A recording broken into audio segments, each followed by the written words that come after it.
台湾第一点。刚羽化，你看这么大哎，超大！这鹦鹉叫做棕榈凤头，它现在几岁？它现在大概40几岁，快要50岁了。OK， 它是世界一级保育类。也没有抱过树懒哎，好有趣哦。如果说可以让树懒变成一个今夏最时尚装扮。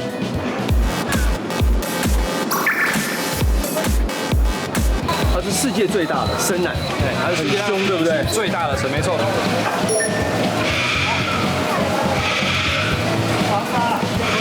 这也太大了吧！我觉得你这个鱼缸装不下它哎。我看到它了。大概是这个情况。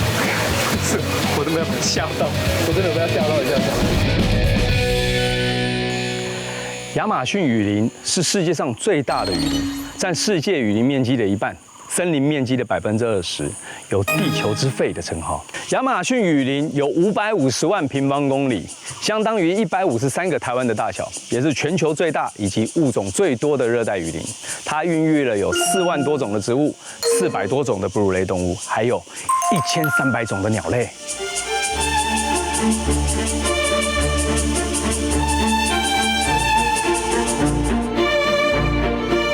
台南四草的绿色隧道，因河道两侧遍布红树林，形成有如隧道般的景象，而有台版亚马逊河的称号。而如果想要感受雨林生态，不用大老远跑去南美洲，在新竹就能看见许多世界之最：世界最大的鹅、最聪明的金刚鹦鹉、最大的淡水鱼、最大的蛇，还有最大最重的种子。这么多的世界第一，跟着我来一场丛林冒险吧 Hello， 你好，你好，你好。听说你们这里有还蛮多世界之最的，也许动物、昆虫、鸟禽、鱼，所以我们现在来到台湾，就在台湾里面，我们就可以找到几个世界之最。你有几个？拿出来我们看一下。哦，你们来的刚刚好，我们这里有3种世界之最。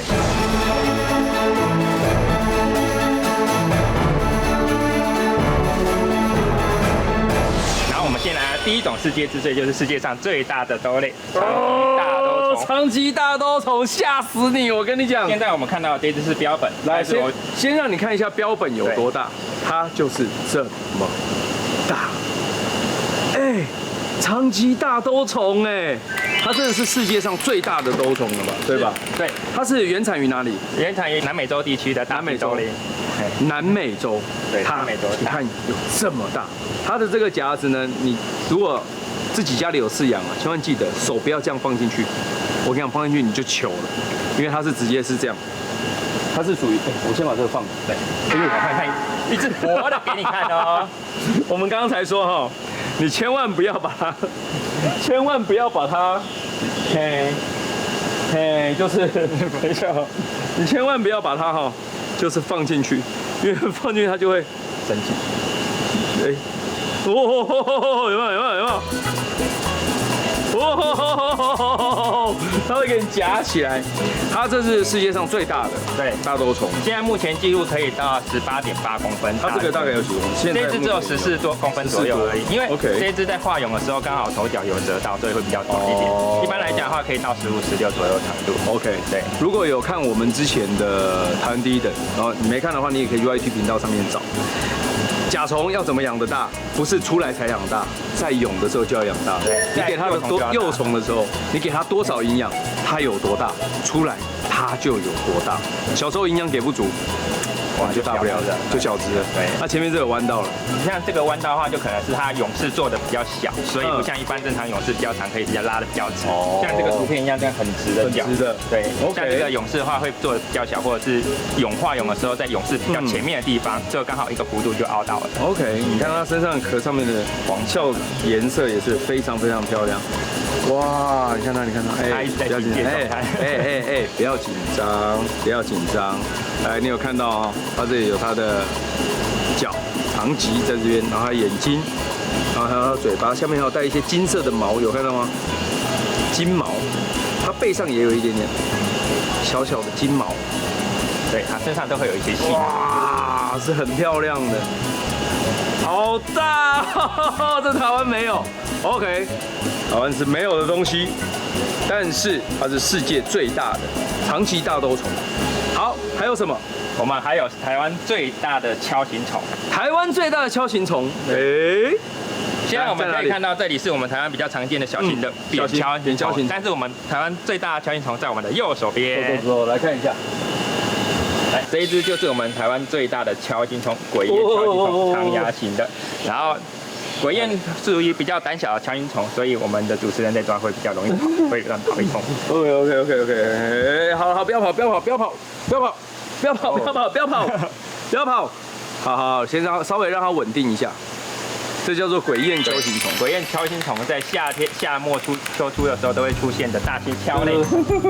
但它有3种牙种：长牙、中牙跟短牙。目前我们现在看得到的是我们的长牙鬼燕锹形虫，它最大个体可以超过9公分哦，非常的大只。你要不要停下来让我闻一下你？没事，因为鬼燕就是这种御敌机制，看到敌人的时候，它就会缩起它的脚，然后就自由落体的掉到地上，让敌人抓不到它。鞘翅目哦，它的壳是非常的硬，非常的硬，相对的它也非常的亮，它身上会有一个小酸酸的味道，酸的味道，这就是鬼燕锹形虫会有。没有，那是它因为它会吃树枝还有腐果，然后它身上都会沾到那些腐果的酸味，所以会有酸的味道。你看鬼燕锹形虫。台湾最大的锹类，很大。像，来把它放回去。还有什么？我们还有台湾也可以号称世界最大的鹅类——黄鹅。你们来的刚刚好，他们今天刚好羽化喽。这个季节是黄鹅的季节，是他们刚好是羽化的时间点。哇！你们来的刚好，今天共有4只羽化，然后有1只刚好在外面羽化了。我们运气非常好的，来看一下黄鹅。哇塞！这就是世界上最大的鹅类——黄鹅。哇塞！超级大只的哦！哇，慢慢来就好，要不然它会很敏感。它刚羽化，你看这么大哎，超大！这鹦鹉叫做棕榈凤头，它现在几岁？它现在大概40几岁，快要50岁了。OK， 它是世界1级保育类。这全世界上现在剩几只？大概剩下600只左右，数量很稀少。全世界只剩下600只，在台湾有几只？台湾就是公开场合的话，应该就只有这么1只。呀，所以已经是唯一的喽。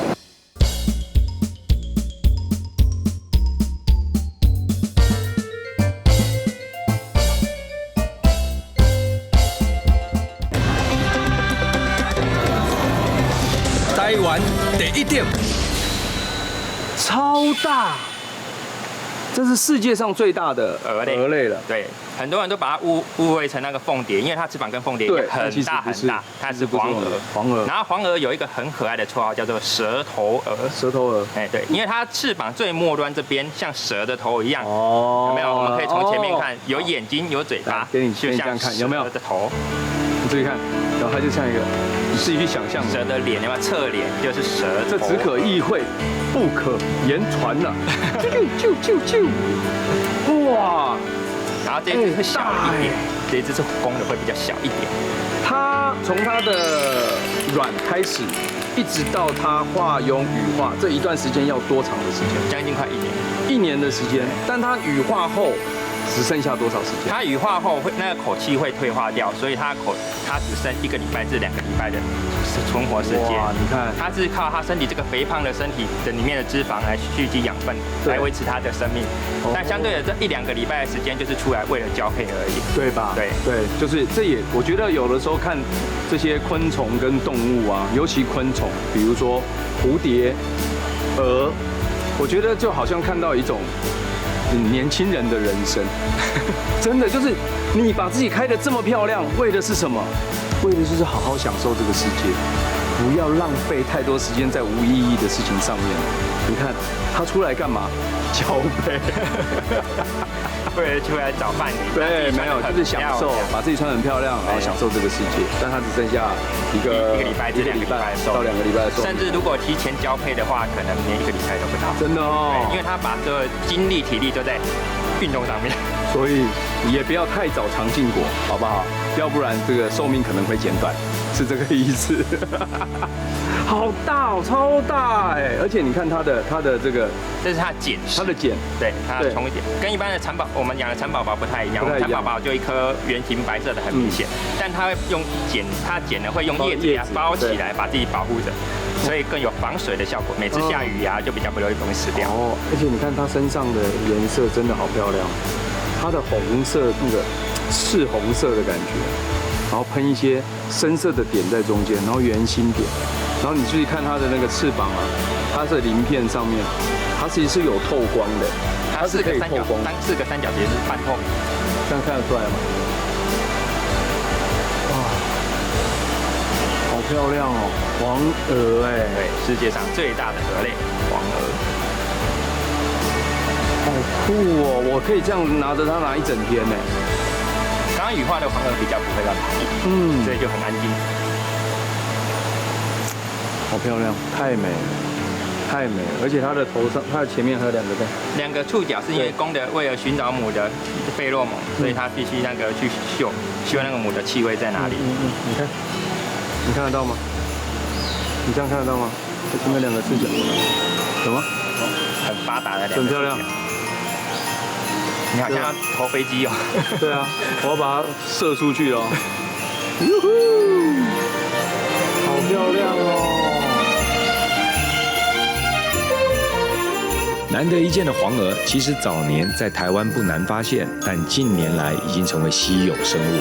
黄鹅是完全变态，1年可繁殖2代，1代大约60多天，成虫出现于5到9月，而成虫羽化后，唯一的任务就是交配繁衍下一代，大约10天就死亡。台版亚马逊惊奇之旅第1站，欣赏完昆虫界的世界第一，接着来去看看鸟界里有哪些世界第一。我们阿诺首先拿起了红色的圆形，要摆在哪里好呢？他把它放进了正中间，答对了。好，接下来我们继续努力啦。选择的是蓝色的正方形，4个角，4个边，难度提高了，摆到了左手边，答对了，请帮拍手。那么最后一个黄色的圆腰三角形有一点点难，把脚掌往上推的可以摆到右手。嗨 ，Karen。嗨，它叫做它叫做弯弯，它是蓝黄金刚。蓝黄金刚，它很温驯吗？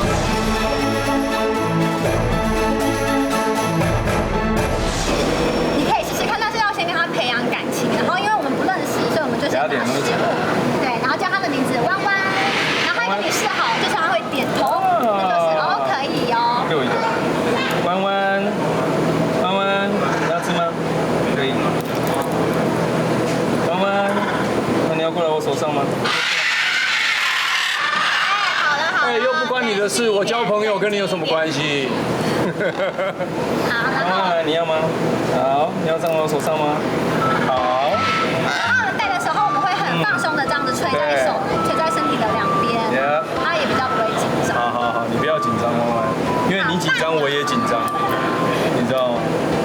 这是我第一次拿鸟禽类是没有戴任何手套的，因为我以前都是训鹰，所以我们训鹰会有手套，所以我常会有一种不安全感。哦，你觉得会痛吗？我是不会痛，因为跟老鹰不太一样。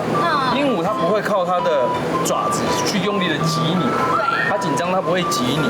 像鹦鹉它的警示动作就像刚刚的声音一样，然后它开始有一些示警的动作，但你要小心的是它的嘴巴跟它的下颚，它的咬合力非常非常强，对不对？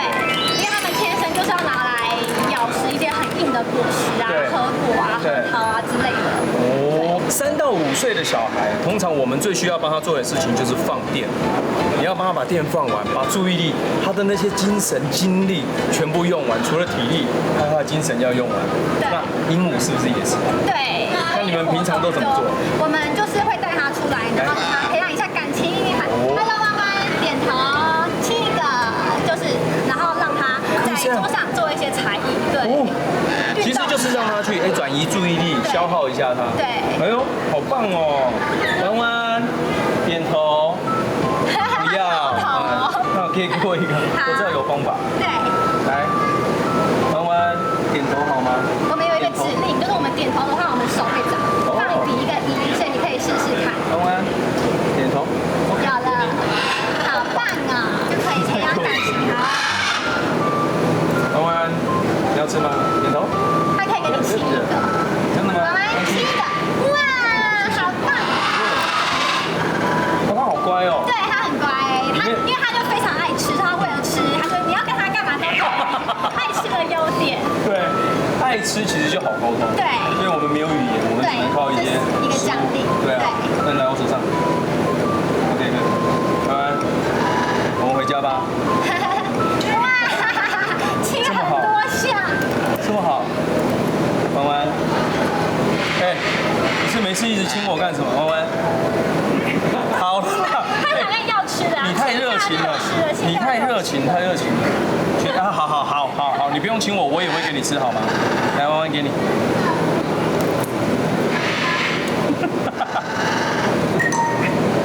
好，好，有，不用这样子，好吗？然后回家吗？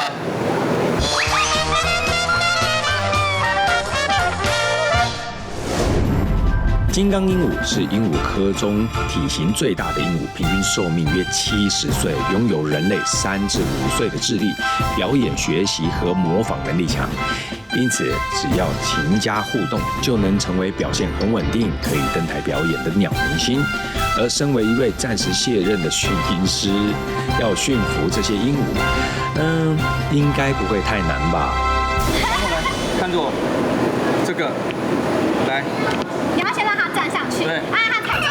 没关系，OK， 来走，往前，走到这边来。好的，没有放。好的，这个时候就可以喂它了。就是让它停，然后就可以喂了。停。啊？好棒啊！在手上喂。这个瓜子。给你，好乖哦。好，你好酷哦，跟陌生人可以就这样相处，那你要来我手上吗？想一想，可以。OK。哇，你跟陌生人可以这样子，好酷哦，是不是？这代表什么？你长大了是吗？来，再给你一个，他一直在找你。对，他在看我。对，他在找你。好，没事。好。很明显吧？其实动物都会有一些小细节，不管是鸟禽类还是动物，它都有一点小小的细节。你如果有注意到，它会觉得你对我很窝心，它就愿意跟你相处，愿意跟你沟通。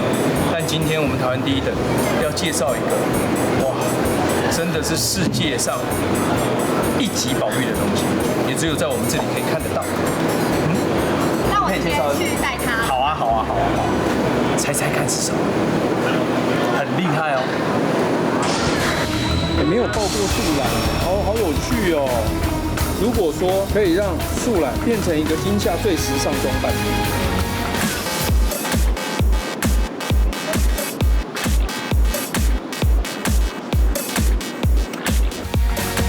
这也太大了吧！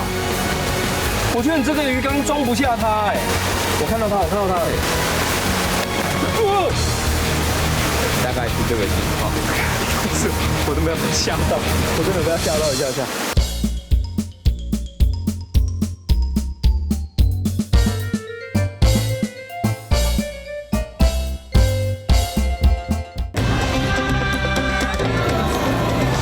台湾第一点。哇！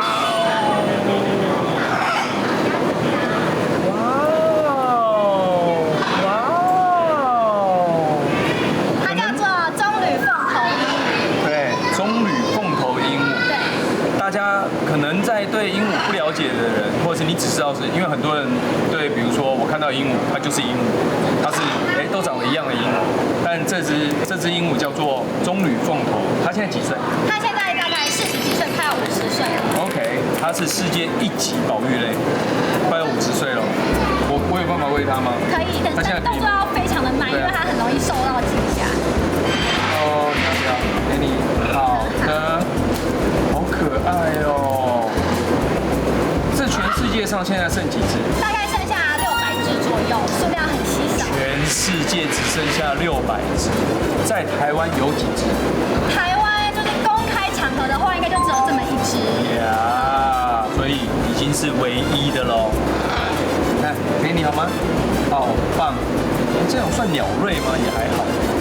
40岁、50岁，一只鸟可以到40、50，其实是蛮厉害的。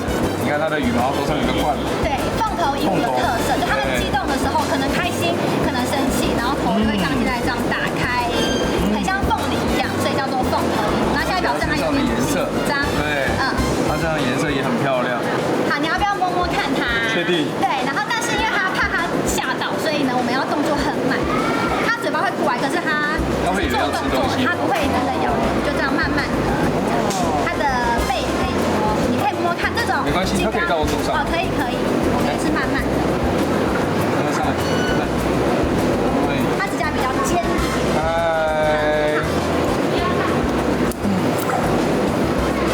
何其有幸可以嫁到一只一级保育类，真是感谢台湾第一等，我太喜欢这种东西了。嗨，它叫什么？它叫做奥巴马，黑黑的奥巴马。奥巴马。对。奥巴马。哎。它的嘴巴其实也蛮特别的，它的嘴巴是鹦鹉里面第2大的，所以看起来比刚刚的金刚鹦鹉还要大一点。它在看我。它现在在看我。你是谁？你要干嘛？对，奥巴马，哎，它在看我。你可以摸看它的背哦，它的背很粉，这种对凤头鹦鹉的粉会特别多。哦，你好酷哦！哇，你好乖哦！嗨，而且它的正面好有趣哦，好像是一个脸很长的这样。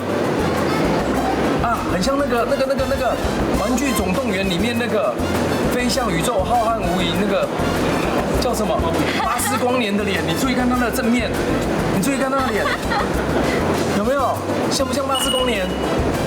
他刚正面看我的时候，他好像巴斯光年哦。奥巴马，奥巴马，你好可爱哦！哎，老灰啊。因为有了这群色彩缤纷、鬼灵精怪的鸟明星加持，让解说中心成了农场里人气最旺的据点。除了鹦鹉，虽然说还有一位超萌的宝贝，等着跟我相见欢。也没有抱过树懒呢，好有趣哦。他们其实是夜行性的，对吧？对，可是他们白天睡一下会起来吃个饭，吃个东西，对。他现在多大了？他现在大概1岁半。你们从多小的时候开始？大概4、5个月的时候开始。4、5个月开始。已经断奶了。哦，他身上的毛摸起来好粗哦，超级在各位。他平常的饮食需要补充些什么？他们主要是叶菜类跟根茎类。叶菜根茎类。然后也可以吃一些动物性蛋白，像是鸡蛋啊、小虫子啊，也可以。哦，好酷哦！哇塞！我觉得再这样拍下去，我家里都想要开动物园了。我会不会越养越多东西啊？哇，树懒！哎，其实如果说可以让树懒变成一个今夏最时尚装扮，你要不要看？来，麻烦你到那边去。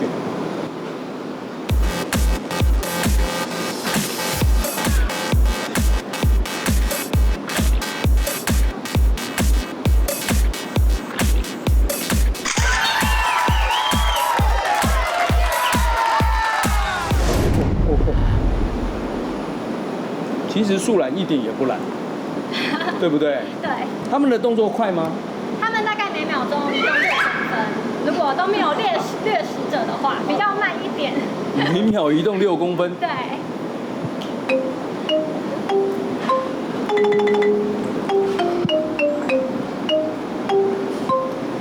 大概就是这个概念。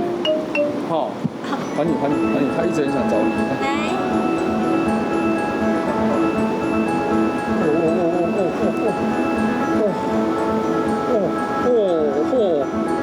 你都给我抱成这样，要不抓成这样哎，哇塞！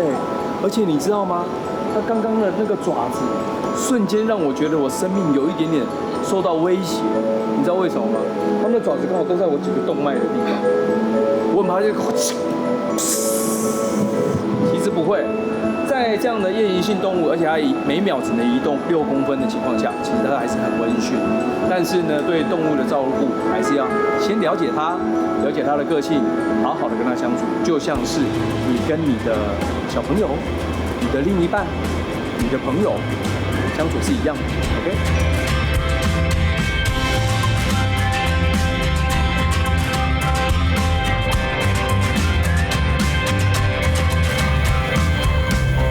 海用，小豆，哎，问一下哈，我们这次来啊，就是要找这个叫做世界之最，对不对？我们现在园区里面，我们刚刚看了几个世界最大，台湾最大，然后但是草泥马算是我们绿世界最可爱最可爱的动物明星。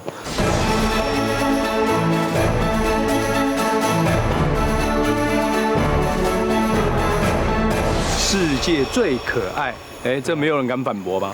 超级萌，好吗？但是它是不是会吐口水啊？哎，对他们生气的话是会对人吐口水的，所以他们很常，那我可不可以不要面对我？哎，他们会不会？哎，你不要让它喷射哦。他们是从哪里来的？对，他们是从南美的秘鲁还有智利来的，就在高原上面。高原，所以高原的气候大概在像你去想象，像清境农场那样的气候，哎，对，非常的凉爽的地方，高原气候。所以到了我们现在这里海拔大概多少？这边海拔大概300-400而已，300-400，所以我们就把它的毛让它凉爽一点。对，夏天都要剃毛，像现在这样。哦，他们现在多大了？哎，这边都有哦，这边有5-6岁的，然后有2-3岁，然后也有7-8-10几岁的都有。他们智商高吗？他们智商高吗？来，你拿着饲料，来，你走走看，来坐下。好，你发现它握手跟着你的饲料，那你就我跟你讲哦，跟好3步哦，来1、2、3，你看，哎，智商蛮高的，说3步就3步，来往后退，来退2步，1，哎，1，来回头，哎，智商还算是蛮高的，有饲料的时候都高，有饲料都高，对不对？来，对，好，都给你好。那我们这里还有什么样的世界之最？如果还要找世界之最的话，那我们现在往右手边走到我们生物馆、生物多样性探索馆里面。对，那你先帮我去探探路，好不好？好，我去探探路。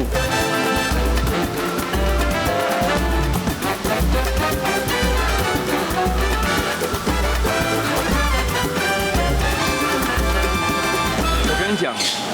接下来，不管你养的任何宠物，接下来的这种东西对我来说，你要非常有爱，你才有办法完成的。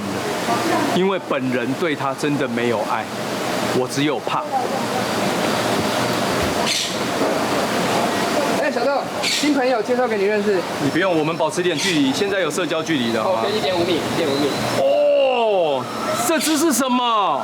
这只是我们的缅甸蟒。缅甸蟒多大？它最大能多大？最大缅甸蟒可以到6米哈，所以这只其实也蛮小的，这只大概只有2米多，很乖啦，很乖。好了，这样就好了。这样就好了。还是我再拿大条一点给你，再拿大条一点。哎呦，但是你都不会像这样抓住它的头，你不怕它咬你哦？不会啊，它很乖啊。哎，小心哎，它现在在锁住你，你需要我帮忙吗？那你帮我一下好了，你帮我拿。不，我不要。对，好，我们迅速把它介绍。缅甸蟒世界最大，它可以到6米，现在只是小 baby 而已，是不是？哎，对，但是它不是世界最大，世界最大的是什么？对，大家往我们旁边看。好，旁边有我们的你要帮我拿下吗？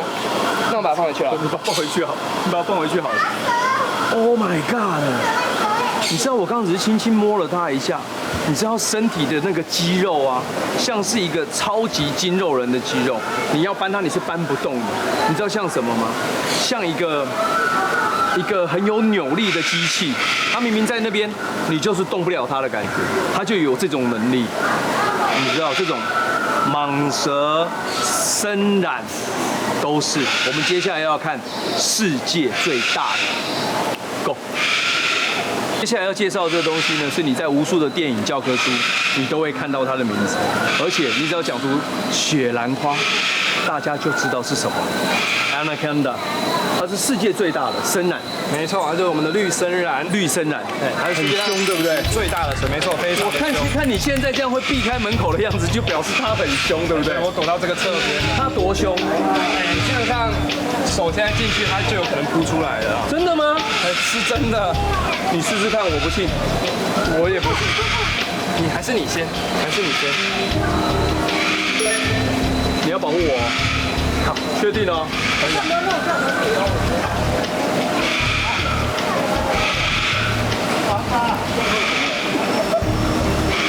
他在睡觉。你用错方法了。怎样？蛇对这个没有感应，它们没有感觉，要有温度的。哦，所以一定要手。好。这也太大了吧！我觉得你这个鱼缸装不下它哎。我看到它了。大概是这个情况。是，我都没有被吓到，我真的被吓到一下。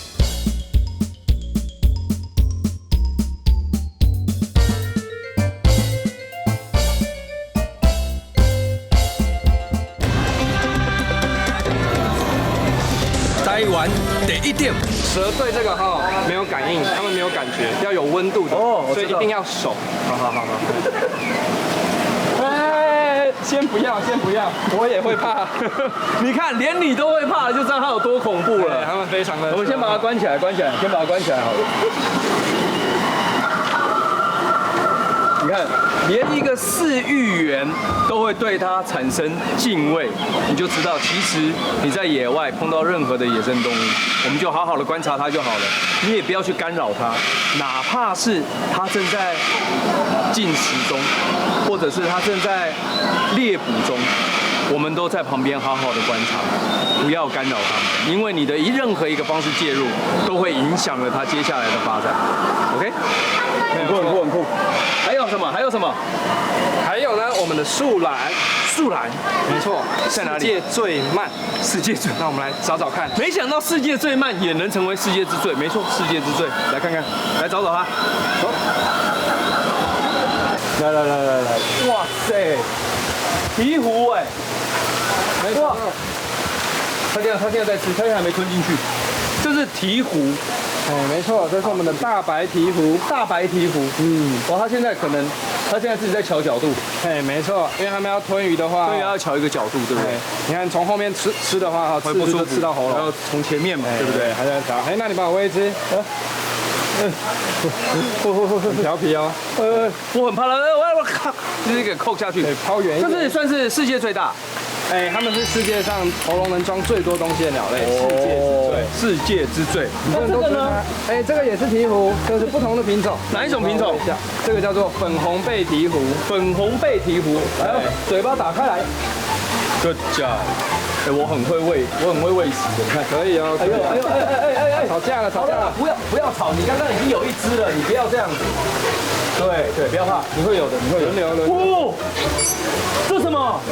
这个是我们的象鱼，它是全球最大的淡水鱼哦。全球最大淡水鱼，没错。我真的觉得这里实在太像亚马逊了。你在亚马逊能看到的东西，这边都有，没错，对不对？来，但是我问你哦，你说，我说它是全球最大淡水，你觉得它大吗？这个算以我有食用过的鱼来说，它算大的它算大的哦。没有，不能食用。来，看你。这边我们的象鱼大概都在1米多，1米出头而已。它最大能多大？它最大可以到3米以上。所以这边是我们的小宝宝哦。等一下，1米是这样对不对？你把它放大3倍，是从这边到那边呢。没错，3米耶。它有这样嘛？你说的应该是海豚吧？不是，就是象鱼。对，象鱼呢，它是可以最大的。它原来的原生地在哪边？就在亚马逊，在亚马逊流域嘛，对吧？流域。然后那个是大的，那叫什么？粉红鹈鹕。那个是大白鹈鹕。这是我们的粉红背鹈鹕。大白跟粉红背。大白来。我们这只叫万万。你要去哪里啊？万。你要被鹅攻击了啦！上面还有一只好了，那你会帮我喂上面的好了。来哦。miss， 再来一次。你是不是不会啊？你会不会？你没事躲到个最上面，你会不会？Let's go。Nice。哇塞！哦！哎，这是我们的鳄龟，这也太大了吧！这也算是世界之最哦。来，在台湾有饲养鳄龟来说，你们这是最大的了吧？我们已经算是很大型的，对不对？大只的，好大哦！你知道鳄龟会怎样吗？鳄龟的嘴巴打开来，它中间会有一个小点。哎，没错，会这样。然后鱼只要一经过，有没有像这样？鱼只要这样，我想吃这个，然后鳄龟就把它吃掉了，这就是鳄龟。它们有一个拟态的舌头，对，拟态的舌头。还有什么？很有魄力哦。哎，没想到象鱼吃东西这么的凶哎！哎，他们会张开他们的大嘴巴，然后一口把东西吸进去。哦。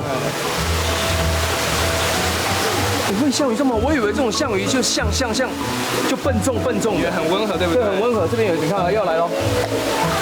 哎，这个就慢慢到，它慢慢的，再一次在我先丢，先找它，有点反光，找一下它嘴巴，这边。哦，有没有？我们的力道很强哦，我们就靠这个，然后可以把水面上的东西整个吸下去。如果说这样呢？哦，那你手要小心哦。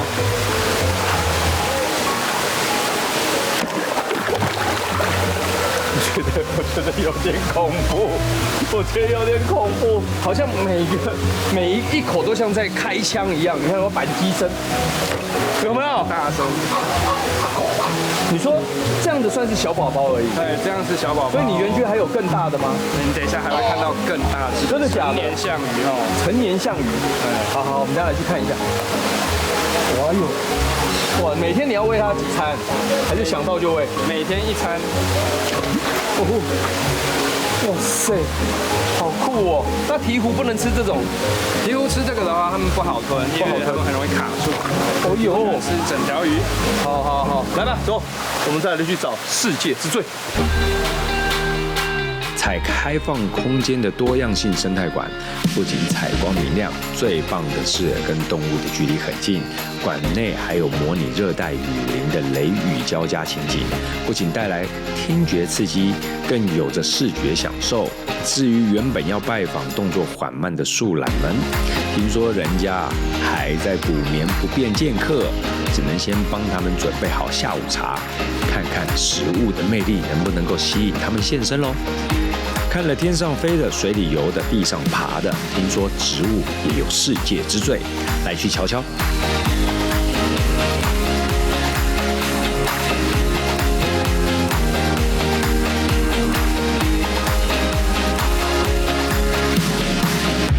嗨 ，Michael。嗨。这个要怎么说呢？就是我们是要来找世界之最。嘿，植物会有什么世界之最？当然有啊，豆哥。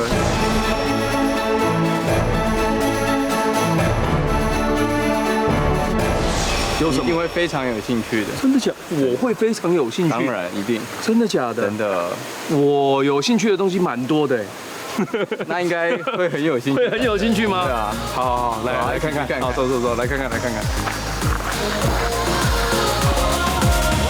世界最大的种子，没错。海椰子，没错。非洲塞西尔岛，但是它的样子，这是真的吗？这是真的种子。对，这是种子，你确定呢？这不是说模拟说我们把它放大这样？不是，它是真的种子，它的果实会再更大，这是里面挖出来的种子。但是它的样子有一点令人，赏心悦目。可以拿吗？可以。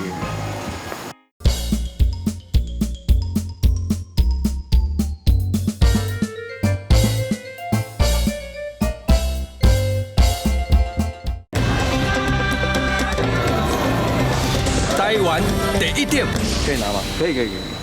好有，好轻哦。对啊，我本来抱持的一个是超重的重量，它其实应该要很重，但是因为里面的东西我们先掏空，对，不然它里面会腐烂掉。哎，我问你，这像什么？泥啊。肾脏。哇塞，那我还说它比较像乌鱼子，肾脏。你确定？当然了。这是世界最大的种子，叫海椰子。每个人的想象力呢，都是截然不同的，好吗？你可以用你自己方法想象一下，这像什么？我只能告诉你，本人没有那么正直。You know， sexy， 你不要装了啦！现在我讲 sexy 你才哦。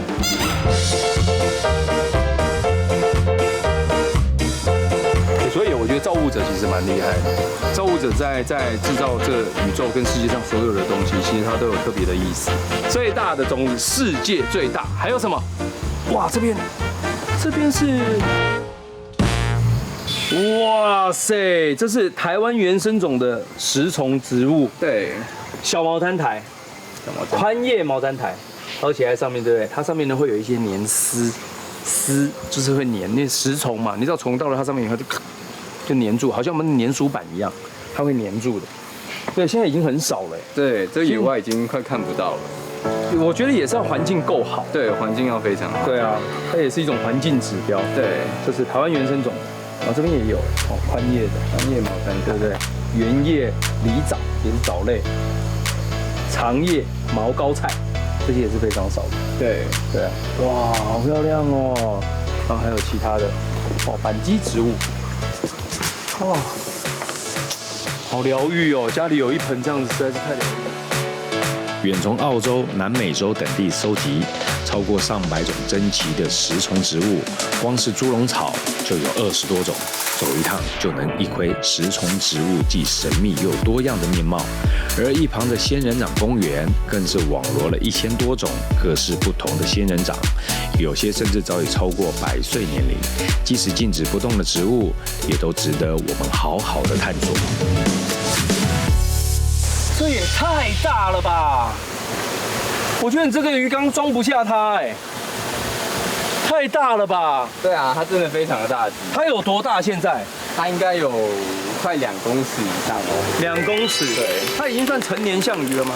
还没有，它还可以再长更大。还可以再长更大。它最大有到4公尺以上的记录。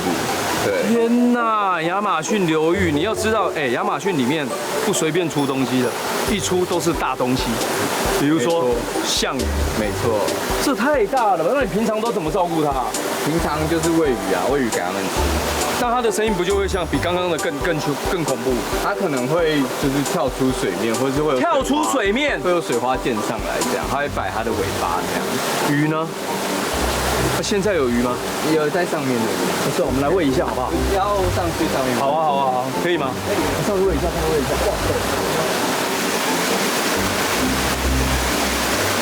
但是我们要先确定到它的位置。它现在因为现在水面有一点点反光，我现在有点找不到它在哪里。它在这里，它现在在这个位置。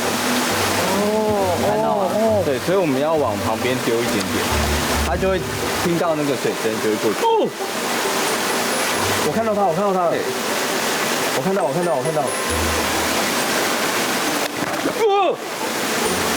大概是这个情况。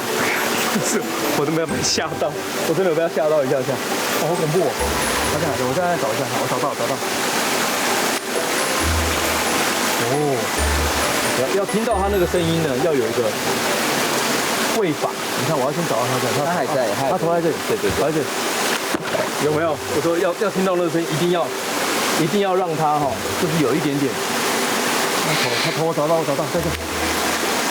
没有，它应该只是在水下的话，声音就会比较小。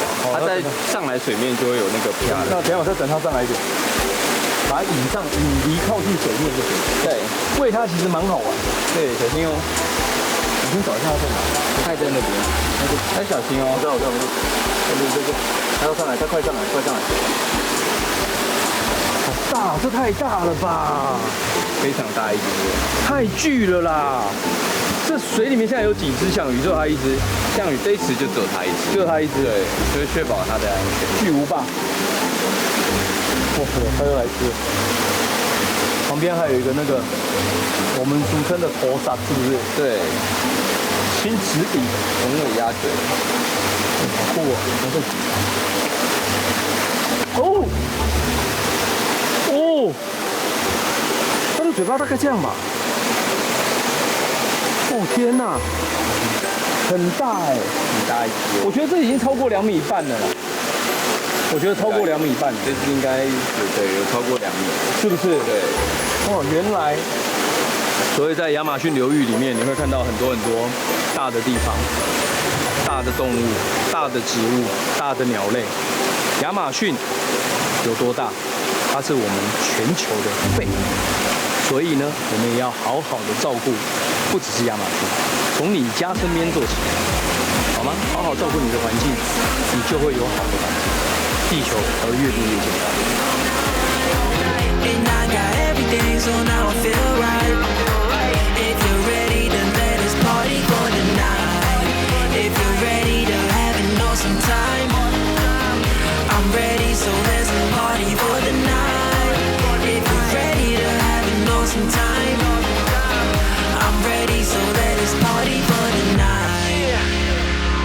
喜欢吗？记得按赞加订阅，台湾第一的，开启小铃铛哦。